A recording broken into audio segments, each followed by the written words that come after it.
What up, big dog? How you doing today? We here with a living legend. I heard you been talking, We got let me know Disco what's T, good.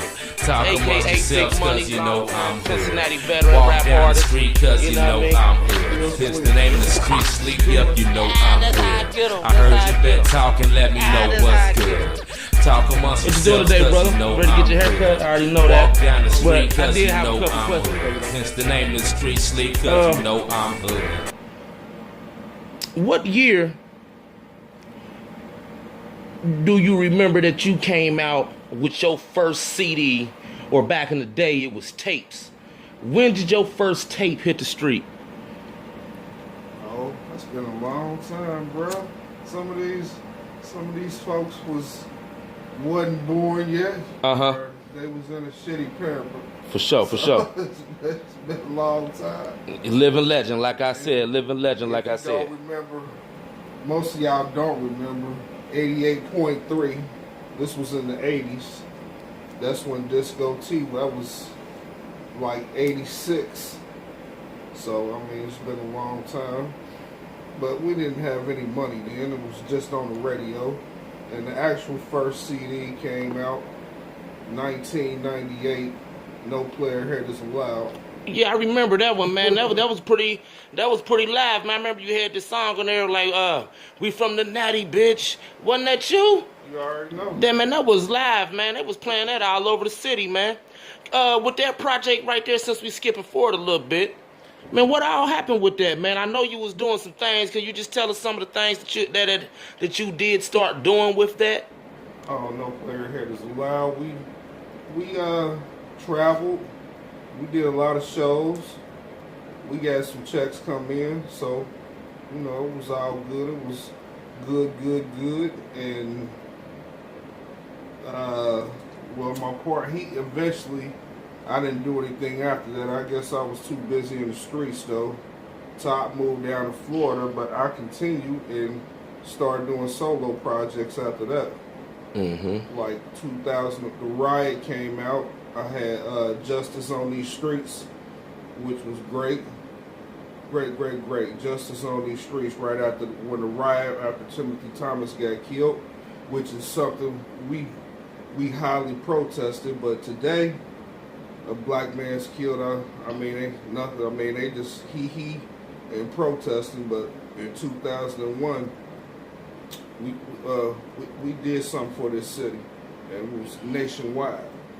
You know what I'm saying? But I don't know what's up with today, though. Man, I remember you was telling me a story, man. You was telling me a story, man. You mind telling us that one story, man, about you know what I mean, when you was out there and you know, you said you was with what was Dr. Jekyll, Mr. Hyde, and man, can you tell us that story? Oh man, that was back in the 80s, man. Tell us about it, man. We was at Bogart's opening up for Dr. Jekyll and Mr. Hyde. Some of y'all might not even know who Dr. Jekyll and Mr. Hyde is, but they brought an opening act with them also, and their opening act just happened to be LL Cool J.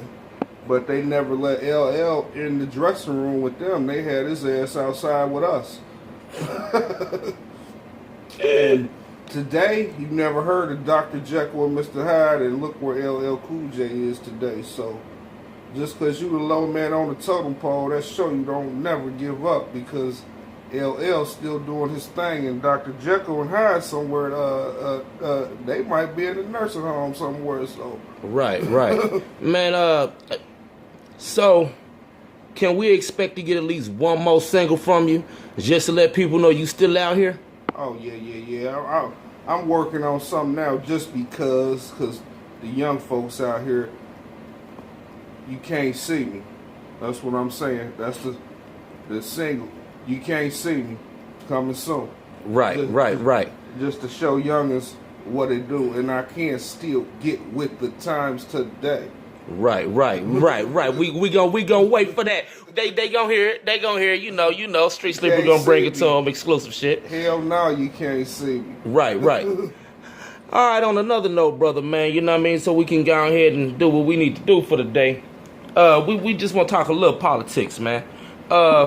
Starting with, how do you think, or what do you feel about the way that the police shootings and murders with black people have been going there.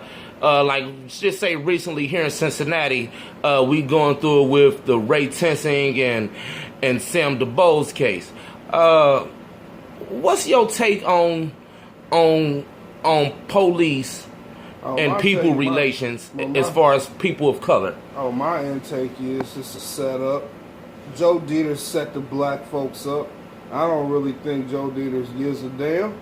He just did what he had to do to make sure that niggas didn't do what they did in 2001, and they went for it. They never intended on this white man going to jail for what he did, and that's why a hung jury is just as good as not guilty, because he going home, and Sam is still dead, and it's plain as day that he killed that man.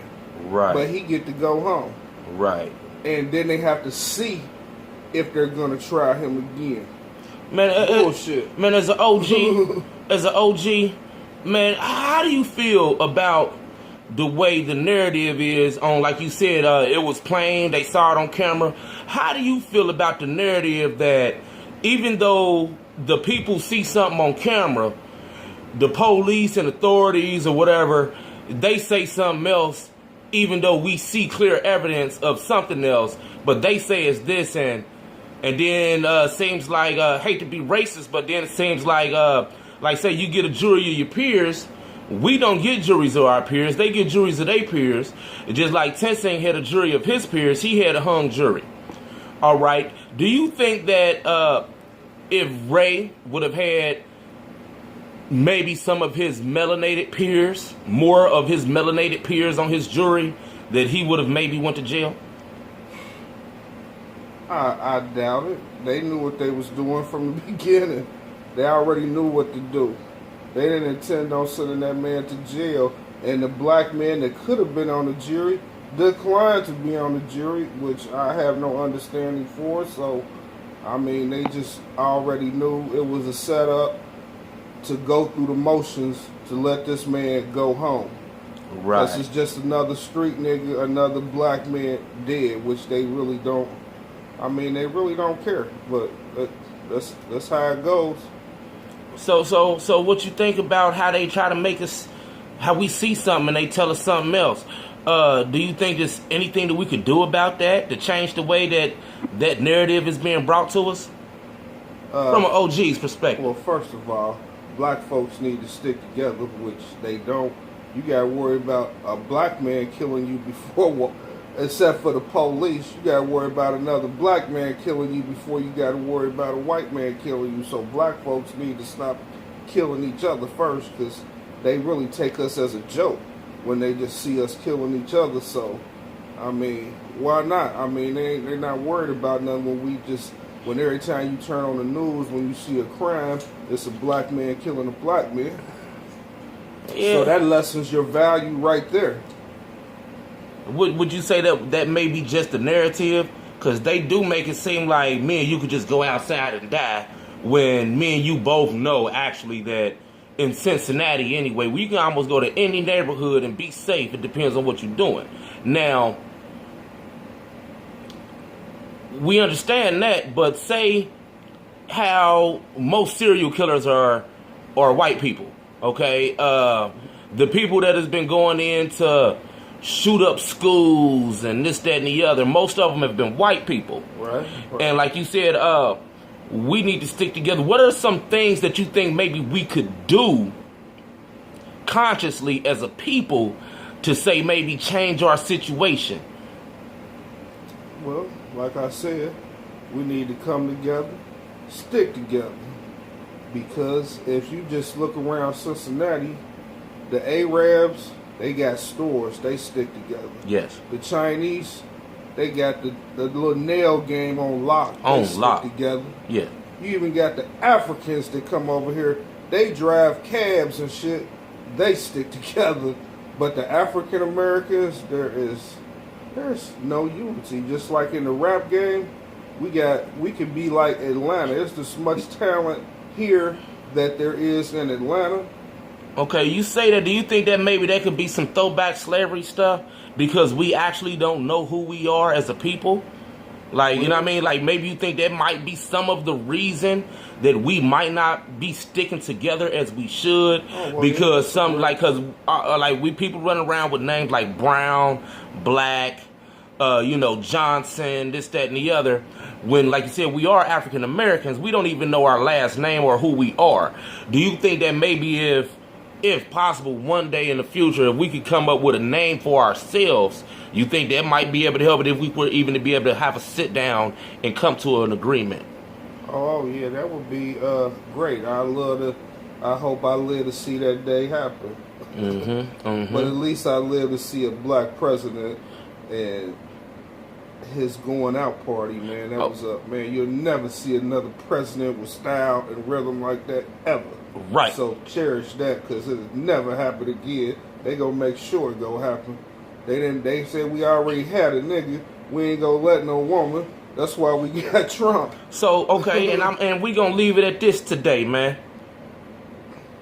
What is your take on what you just saw over this whole election, and then with the election, as someone who has, you know what I mean, graduated to OG, right? Oh, my take. Have you ever seen anything like this in your life?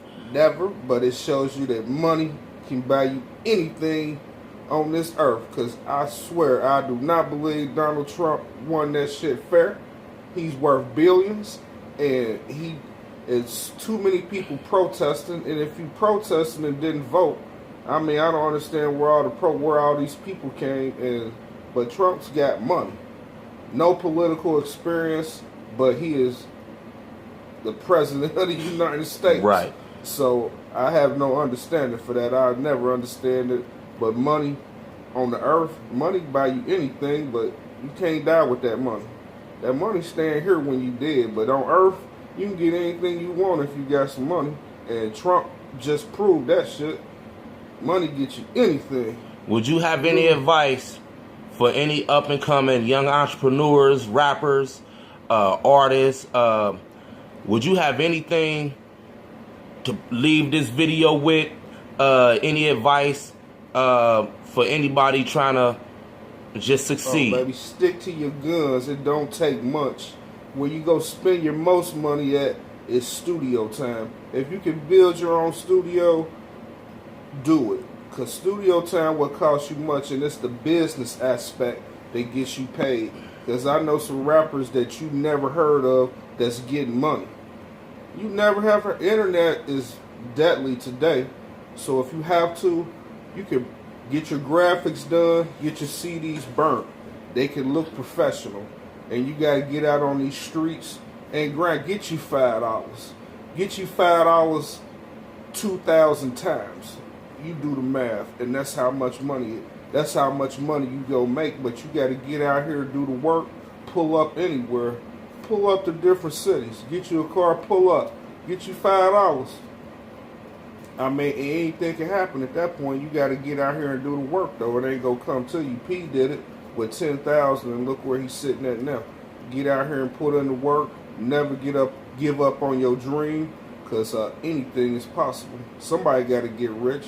Somebody go always get rich. You ain't gonna get rich sitting on your ass, so you got to put in some work. Let's put in work. Yeah, for sure. Appreciate it, brother. You have a blessed day. Right.